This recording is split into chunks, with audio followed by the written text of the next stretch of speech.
Hey everybody, it's Lon.TV, and it's time for your weekly wrap-up, and I want to begin first, as we always do, by thanking our newest supporters on the channel.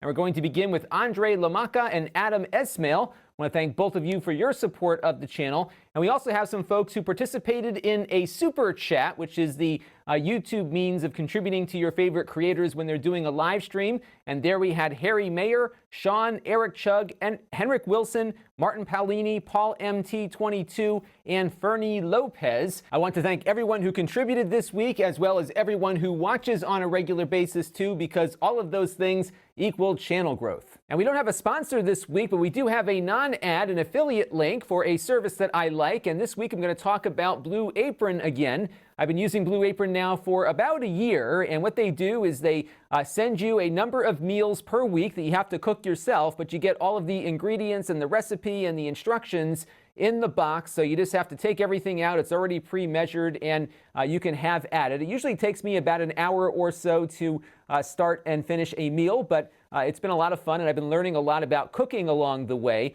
You do get a choice of meals each week. I believe now they're up to 9 different choices that you can choose from. I do the 3-meal-a-week plan, which costs about $60 for each delivery. So this week I'm having spicy chicken and stir-fried something or other, probably vegetables, strip steak and potatoes, and ancho chicken chili, but they have seafood and vegetarian dishes. And I'll tell you what, more often than not, the meals are really good. There are some duds that they send out. Sometimes I might mess something up, but generally I've had a very good experience with Blue Apron, and I think you might as well. So let's take a look at the week in review, and I had 2 high-profile products come in that I unboxed on the Extras channel. That's the Apple HomePod and the Analog Super NT, which is an FPGA-based SNES console. Lots of fun this week with all sorts of cool stuff to check out, and you can see the full reviews of both the HomePod and the Super NT up on the main channel. We also had our sponsored video this week from Kensington on USB 3.0 docks, and I had the live stream that we did of the SpaceX Falcon Heavy on February 6th, and I had a lot of fun doing that, and I hope you all enjoyed it as well. I think that was actually one of my most watched live streams ever, both for the live portion, but also the recorded portion of it. And I'm going to be doing more of these because I think if there's a kind of a thing that we can do around the live stream as opposed to me just sitting here talking, I think it might be a lot of fun to have a topic to explore. So I'm going off in that direction now for thinking about future live streams. And we're going to try another one this week because Corey bought himself, our assistant producer here, Corey bought himself a new PC that we're going to assemble here on the channel. And what I'll be doing is scheduling that on my live stream control panel, which should push out a notification to all of you to let you know when that is. And if you don't get notifications about my channel on a regular basis, you might have to click that little bell icon to get it. But that will be our next one, and I've got a couple of other things kind of in the planning process that we'll be looking at in the near future. So stay tuned for that. And now it's time for a couple of things that are on my mind, and this is week number 49 of me doing this as a full-time occupation. And I wanted to talk a little bit more about the live stream that we did here because this was one of the few times that I did any kind of breaking news that was a very short-lived story. Typically, I try to produce evergreen content that will last a very long time so that I can get a lot of views on the content that I create. Because I don't get all that much initially, but over time as search and algorithm kick in, I do see a lot of good traffic for the content that I do. And one of the issues that I had with this video is that it was demonetized in the middle of it. In fact, we hadn't even finished streaming yet, and it already had the yellow icon next to it, which isn't such a big deal for me, given that it was just fun to do a live stream, and I had some super chat support, of course. But for people that do this all the time and have this as their primary kind of streaming activity, this might make it really difficult to use YouTube as a platform, just given how really how just draconian sometimes the algorithm is in applying that little yellow marker to it. So we lost a good amount of momentum there, perhaps, on YouTube revenue. The other challenge with doing this kind of stuff is the fact that it's really not all that relevant after the event is over. So as I mentioned, a lot of the things that I do here are evergreen in nature, and this is certainly not. And you can just see how the views just drop off the second the news event ends. So maybe it'll pick up in search somewhere along the way way, but generally once the news cycle on this story fizzled out, so did the views on it. And by comparison, here's a video of a printer that I did. This came out in 2014, and you can see that most of the views that I get on this video are mostly current views. In fact, it's on an upward momentum here for an old $100 printer that you can't even buy anymore. I'm still getting a ton of viewership on it. So it's just kind of funny to show you the kind of strategy that I took when I was building this channel, because I realized I'd love to cover news and current events more frequently, but it's not a very good long-term investment of my time, just given what we see here. But the Super Chat, I do think helps a little bit with that. And I think a lot of the streams that we're going to end up doing here on the channel will have an evergreen nature to them, because we'll be covering a topic or a product or something that might have a more relevant means of presentation in a live stream where there's some interaction versus just a straight up review. So that's what I'm planning on with this, but I did want to share some of my challenges with that. Another thing coming up this weekend is I'm heading out to Toy Fair for a day or two, and I'm going to be looking for things that appeal to me as a dad, but also me as just a techie. And I'm sure we're going to find some stuff out there that fits that criteria. So I won't be covering the My Little Ponies or anything, even though my daughter would love me to. I'm going to really focus on the things that I typically focus on here on the channel, which is why this show might be a little bit of a challenge to find some things that kind of fit in with our coverage. But it's close enough, and they approved us for press access. So it's going to be fun just to go and try a new industry out for a little while and see what we can find that you all might find of interest. So look for a dispatch on this probably Saturday or Sunday this weekend coming up. And I will, of course, let you know when that post is live through the subscription feed, and I might push out an email on that as well for the email list. Another thing I'm going to in April is Pax East, and I'm going because I'm going to be on a panel discussion, which is very exciting. It's a panel discussion about Patreon, and my friend Ken Gagney, also known as Game Bits, he's got some podcasts and a YouTube channel that he does himself, and maybe we'll bring him in and do something with him at some point. So he's got me on this panel talking about Patreon and some of the challenges perhaps that I dealt with that recent change to how they were dealing with small contributions. So that'll be coming up in April, and I'll of course have some way for you to watch that panel after the fact if you're not at Pax East. But if you are going, let me know. Maybe we'll try to do a meetup or something while I am there. And now it's time to move on to some news, and we've got this story from AFTV News that I thought might be of interest because we've looked at a lot of these products in the past. Amazon, of course, sells these Prime exclusive phones, which are usually very nice, kind of mid to low-end smartphones that they sell to you at a discount, but you have an ad that runs on the lock screen all the time. So when you turn the phone on, you're usually presented with an ad that you really can't turn off unless you do some kind of crazy jailbreaking on your phone. Well, Amazon has decided to take those ads off on all existing phones as well as any new phones that they sell.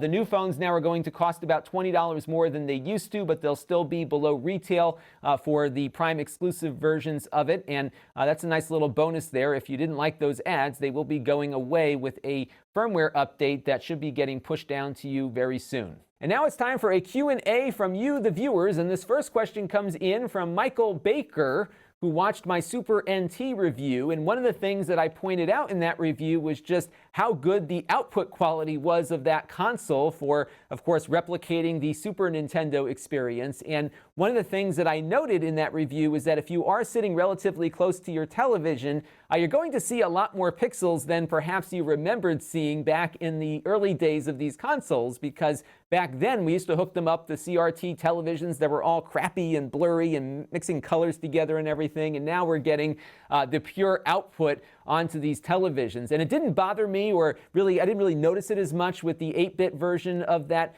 FPGA console, the NT Mini that I reviewed last year. But this year, I think with the 16-bit system now being replicated, we're seeing a lot more pixels because those games were just a lot more complex. And I found that on my television over there, where I'm not sitting all that far away, it was a little jarring to me. It didn't look as good as I remembered it looking, not because the Super NT wasn't doing its job. It was doing it too well. But on my television upstairs, where I sit a lot further back, things looked a lot better. But it's just funny now that we're playing these old games in a perfect manner on these huge televisions, and if you're sitting a little close to it, they may not look as good as you remember them looking. So my advice would be get as far away from the television as you can so that you can start seeing a better, less pixelated image if you are having trouble adjusting to playing old games in the modern era. It was really funny because I hadn't really noticed this issue before until the SNES Mini came in and I was reviewing it on the TV over there. Similar issue that you're seeing a lot more pixels than you might remember seeing from before. So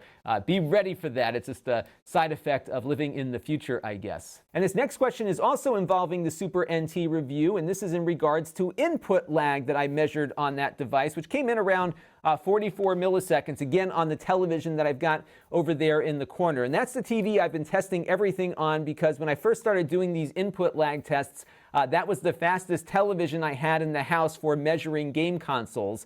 I could hook them up to monitors, of course, that might do a little better, but the way I look at it, if you're buying a retro game console, you're probably buying it to play something on a television as opposed to a computer monitor. So I wanted to find the best real-world way I could show how these things work. And without question, both the FPGA Super NT that we just reviewed and the one we looked at last year, the NT Mini, both have the lowest input latency of any of the consoles that I have tested on that modern HD television. But Johnny GD here was surprised that the input latency on the SNES Classic was double that of the Super NT. And I was surprised by that SNES Classic number also when I first tested it, because it felt very responsive, at least compared to some of the emulators that I had been playing on that television. I'd hooked up the Raspberry Pi, of course, running some emulators at one point, as well as my NVIDIA Shield. The SNES Classic felt more responsive, and it was. It was in a range where it was getting hard for me really to discern any input lag with my eyes. But my little method here of shooting the phone at 240 frames per second does give us the reality of what the lag is. And because the SNES Classic is an emulator running with a little ARM processor, it has that overhead and an operating system running behind it as well. And all those things do contribute to input lag on top of what your television is introducing as well. So you definitely want to make sure your TV is in game mode. But for an emulated console, the SNES Classic does a very nice job. But of course, the Super NT is just better because it was designed to be as much of a lag-free experience as possible. It's really a pretty exceptional piece of retro engineering, and it's so fun that we can get these niche products now that appeal to a wide enough audience to make them affordable and accessible to us so we can enjoy some of those old games again. And my experience has been that if it's 100 milliseconds, I can start to feel the difference there. And what happened a couple of years ago was that I was noticing my Android emulators just had a lot of lag to them. And when I started taking out the phone for the first time to come up with this measurement technique, I was really surprised by how bad the Android phone experience was, even with a game controller plugged into it directly. And that's what started this whole thing, was trying to figure out exactly what is good and not so good input lag, because I was noticing I just wasn't as good at these games as I remembered being. I'd never been all that good at them to begin with, but I knew I was better than what I was experiencing on some of those phones. And sure enough, it was the input lag, and that's why now I measure it whenever I can. Now, last week I had proposed that maybe we should try changing the set of the weekly wrap-up. I'll still do my reviews here with this current setup, but maybe do a little something different for the wrap-up, given that it has a different presentation style. And one of the things that I talked about was maybe using a green screen to allow us to do some virtual sets and some other stuff, because the TriCaster that I use here for production has this entire live set thing built into it that I really haven't used at all because I never had everything set up the right way. But now in the studio, I've got a green screen on the other side of the room that I use for different things. And one of the things that I can do now is bring video from that side of the room to this one over my network using something called NDI, which is a new video standard that allows you to get HD video into your production workflow over the network. And you could really do some cool stuff like doing what I'm about to show you here. So we've got the camera here on the other side of the room, and I'm going to walk over there right now and show you exactly some of the options that we can do for the weekly wrap-up here. So let me go sit down over here. You can see me now all the way across the room. I'm going to switch over to a different viewpoint here so you can see what I see on screen. So right now we've got the green screen behind me here. We got to get rid of that green screen. So the first thing I'm going to do is go to this little gear icon here, and I'm going to go over to the live mat feature. I'm going to enable that, and usually right off the bat here, it does a pretty nice job of getting rid of that green screen, but I'm going to grab this little pointer here and get that knocked out. And you've probably seen this kind of view before where you've got your favorite YouTubers doing this thing. But what's cool about the TriCaster is that if I go over to I think it's this input here, I can drop myself into a live set here. And what's so cool about this is that it even has the reflections really well done on the desk. And I can go over to this little thing here. Let me make sure I'm on the right setting here. And I can actually zoom this in and get a closer look at me here. And it gets to a point where you'll see me getting a little pixelated because it goes in too far and it starts doing a digital zoom. But I think it does a pretty cool job here of replicating a set. And I've got a whole choice of different sets to choose. In fact, you can download more if you want. I actually have a set editor so I can make some myself, although I'm not so good at the artwork here. But look how easy it is to change these things. So if I go back to our two-up view there. Let me go find that camera number. There we go. What I can do here is just go over to this little setting here and select some different sets that I've already set up here. So I can grab this one here, and if we go back over to that one, you can see I'm in a different setting now. This one, of course, doesn't have a screen that I can use for displaying the slideshow to you, but you can see what that one looks like. And I can go over here and maybe change it up again. So let's see this one here. Maybe that was the one I already had. Let's see. Nope, that's a different one. And then I can just click on this thing here, and I've got the little slideshow up there as well. So there's lots of cool stuff that you can do with these sets, and I just think they look really cool, and it might be a fun thing to do. Now, I haven't fully keyed myself out here, so there's some green residue I'm seeing on my arms and stuff, but generally it's able to do all of this in real time, which I thought was pretty cool. And this is really the reality of what we have there. So just a fun little thing to think about. If you think it's too cheesy, let me know. But I thought it was kind of fun to do something like that as a little change of pace. I really wanted to do the live stream against one of those sets, but I had a big issue with the live stream this week. We had, for whatever reason, my TriCaster wasn't talking to YouTube right when I needed to start the stream up. So I had to run into the back, find one of these live streaming devices that I had back there and hadn't used in like a year and a half. I had to remember how to use it, plugged it in, and I got our stream started on time, but it was a harrowing experience. So thankfully, we got everything up and running, and I wasn't able to initiate the live set for that, but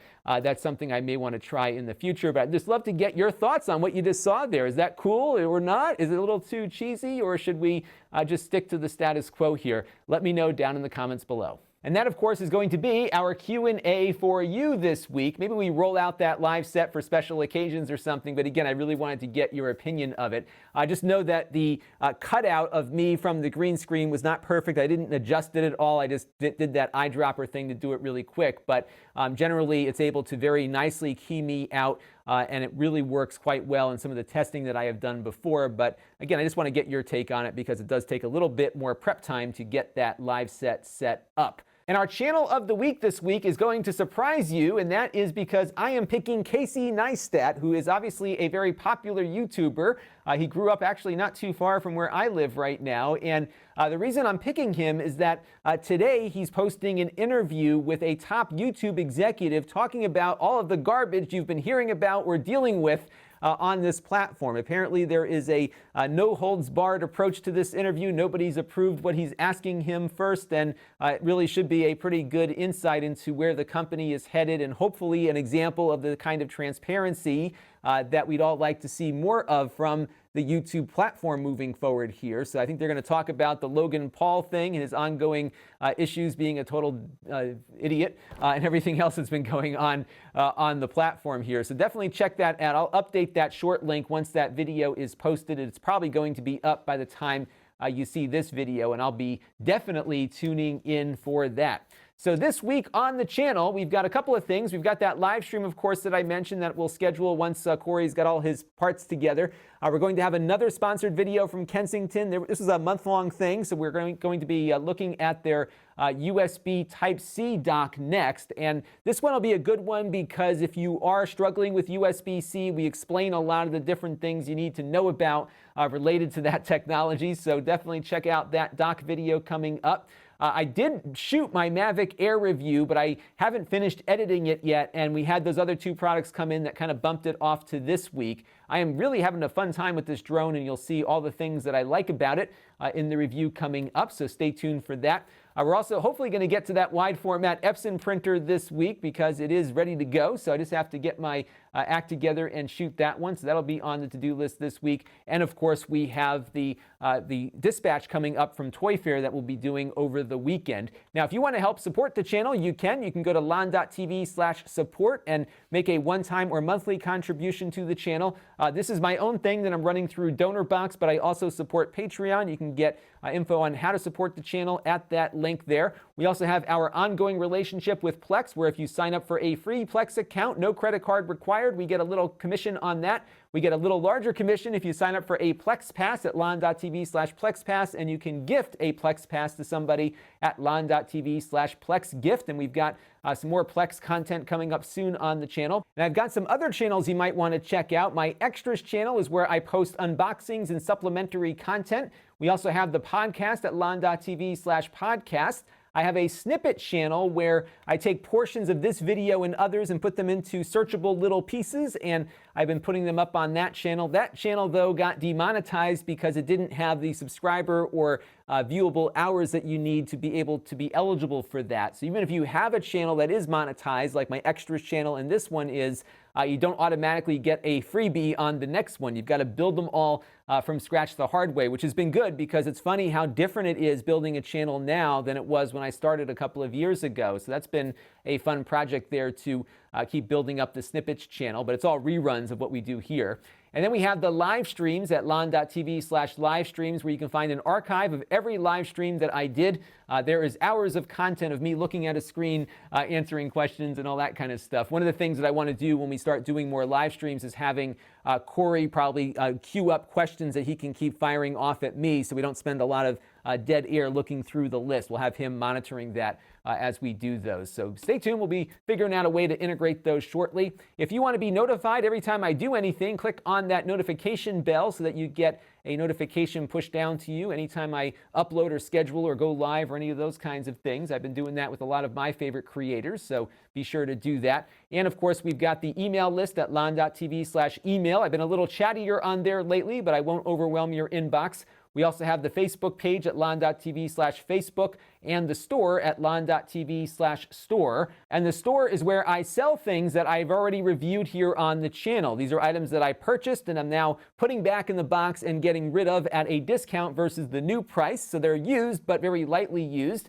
So if you want a good deal on something, check out the store. Every time I add something, I will send out an email alert. And I think I just have the Apple HomePod up there right now, and I'll be adding more things as I get some time to start cleaning out the back room again. So I've been doing a pretty good job of getting things out of here, so we're starting to run out of inventory, but I'll find more. Don't worry, and keep an eye out. And of course, you can subscribe to that email list, so I will let you know every time something is added. So that's going to do it for this week's weekly wrap-up. I think I came in a little short this week on time. Usually we do about a half hour. I think I'm a little less than that, but we'll see when Corey is all done editing the video for this week. I want to thank you all for your continued support and viewership. It's been a really fun time doing this full-time. We're approaching a year now of me doing this as a full-time occupation, and I am having a blast, and hope you are enjoying all the stuff that we are presenting to you every week. So that'll do it. Until next time, this is Lon Seidman. Thanks for watching. This channel is brought to you by the Lon.TV supporters, including gold-level supporters of the Black Eyed and Blues Music Hour podcast: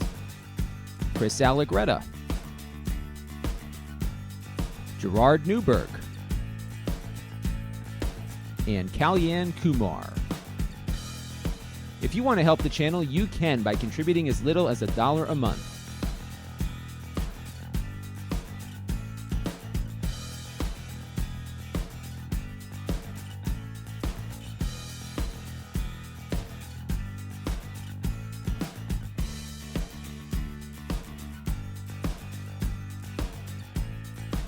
Head over to Lon.TV/support to learn more.